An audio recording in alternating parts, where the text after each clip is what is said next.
Une tontine doit toujours avoir un objectif structurel ou un projet structurel. Qu'est-ce que ça signifie?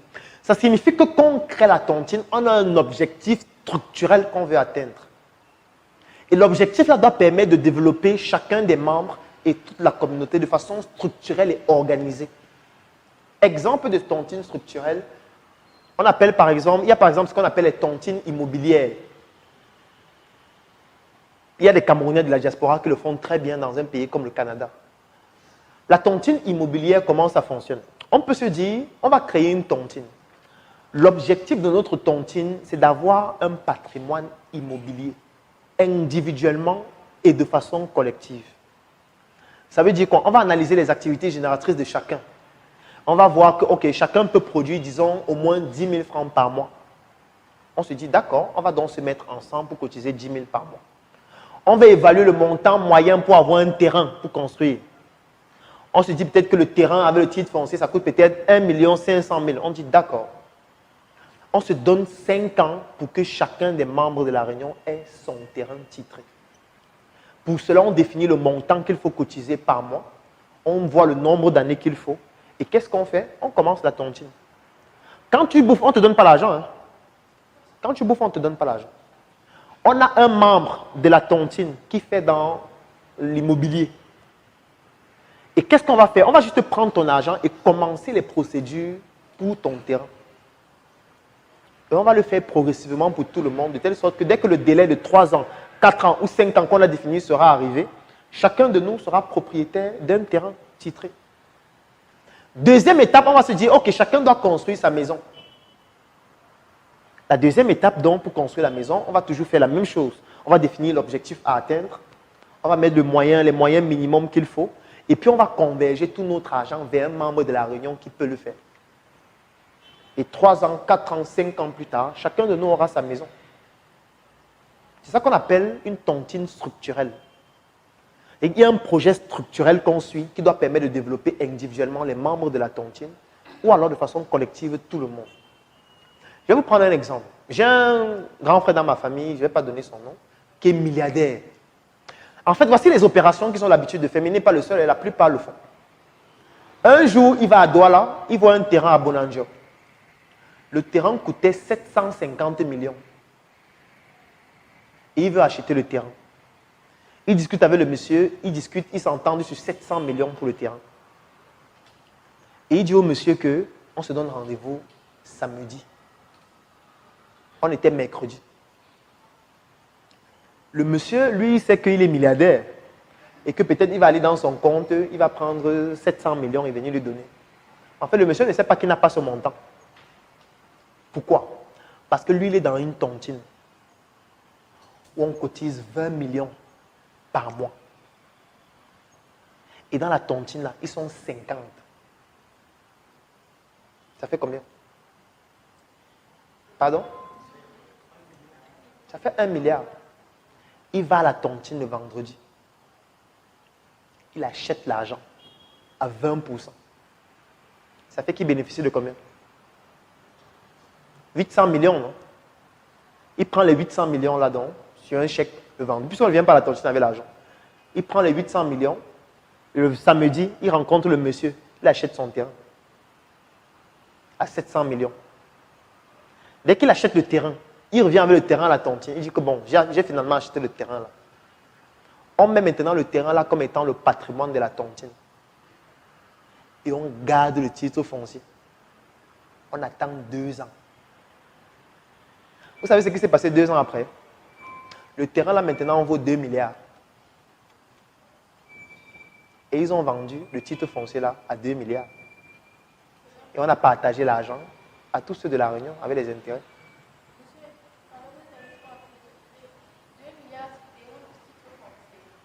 Oui.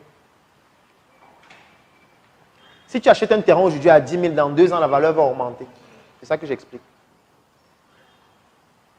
Voilà un levier qui vient d'utiliser pour acquérir un terrain. Je vais vous prendre un autre exemple. Il y a une réunion ici à Yaoundé. Je ne vais pas citer les noms. La réunion là, c'est 1 fois par an. Ils sont 20 et ils cotisent 100 millions chacun. L'objectif structurel de la réunion, c'est de rendre un membre milliardaire par an. Ils sont 20 et on intègre une nouvelle personne chaque année.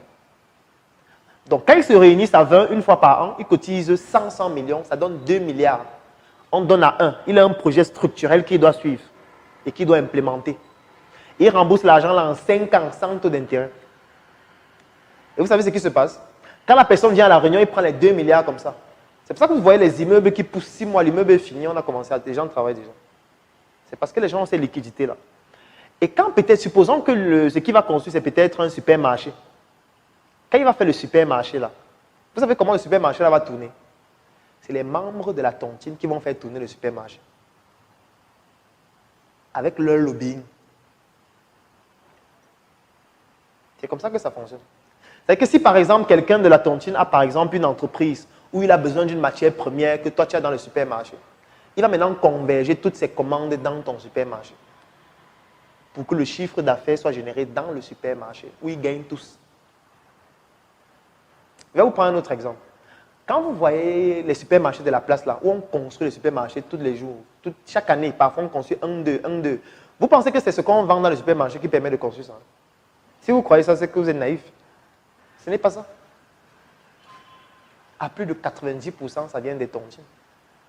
Parce qu'en fait, leur réel business model, c'est l'immobilier. Ce n'est pas ce qu'on fait dans le supermarché. Parce qu'à tout moment, ce qu'on fait dans le supermarché peut arrêter de fonctionner.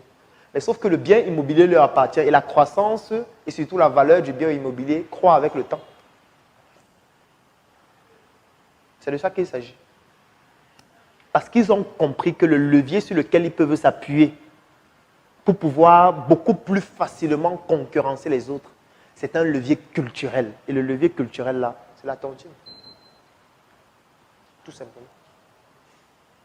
Pour vous dire quoi? Pour vous dire que vous pouvez aussi financer vos projets avec les tontines. Vous pouvez décider de créer une tontine structurelle pour un projet dans le domaine de la santé.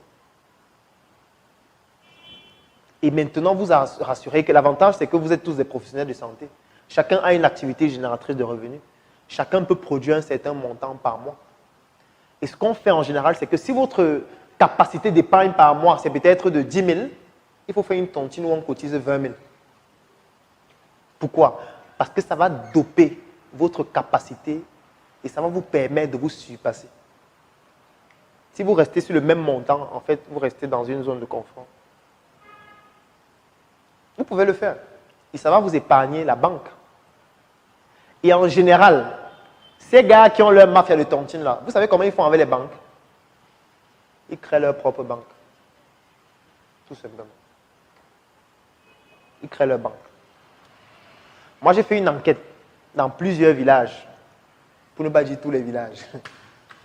Dans les Grassfields, tous les villages ont une banque. Et aucun village qui n'a pas de banque. Quand il dit banque, vous voyez microfinance deuxième catégorie en montant. Ils ont tous leur banque, où tourne leur argent. Et c'est ça leur mafia. Et c'est comme ça qu'ils réussissent à s'imposer même vis-à-vis de certaines multinationales. Parce qu'ils ont leur mafia. Aujourd'hui, par exemple, si on prend le secteur de la poissonnerie au Cameroun, c'est un secteur qui est contrôlé par un Camerounais. Je pense que vous savez que le Cameroun importe 220 000 tonnes de poissons par an. Il y a une seule personne qui importe 200 000 seuls. Lorsqu'on fait des réunions au ministère avec le ministre est là. Si lui n'est pas là, la réunion ne commence pas. S'il n'est pas là, il n'y a pas la réunion. Le ministre attend. C'est ça qu'on appelle la mafia.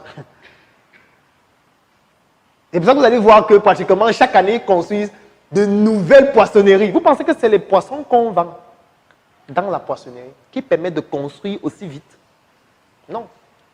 Sauf que nous, on nous a appris les finances occidentales. On nous a dit qu'il faut faire le marketing. On nous a dit qu'il faut que tu lances ton hôpital. Quand tu lances ton hôpital, tu gagnes de l'argent, tu as les patients. L'argent que tu as là, il y a une partie que tu épargnes. La partie que tu épargnes là, tu vas réinvestir. Si vous faites ça, vous allez faire faillite. Vous ne peut pas marcher. Vous allez fermer. Ça sera trop lent. Ça va mettre même 1000 ans. Donc vous allez voir une maman qui fait des beignets haricots bouillis dans un endroit depuis 20 ans. On n'a même pas ajouté le nombre de chaises. Donc c'est la même chose depuis 20 ans. Parce qu'elle fonctionne comme on nous a appris à l'école. On a dit que tu as gagné de l'argent, il y a une partie que tu épargnes, une autre partie que tu réinvestis. Ce sera trop lent. C'est pour ça que je dis que ce qu'on a appris à l'école, là, il faut qu'on les fasse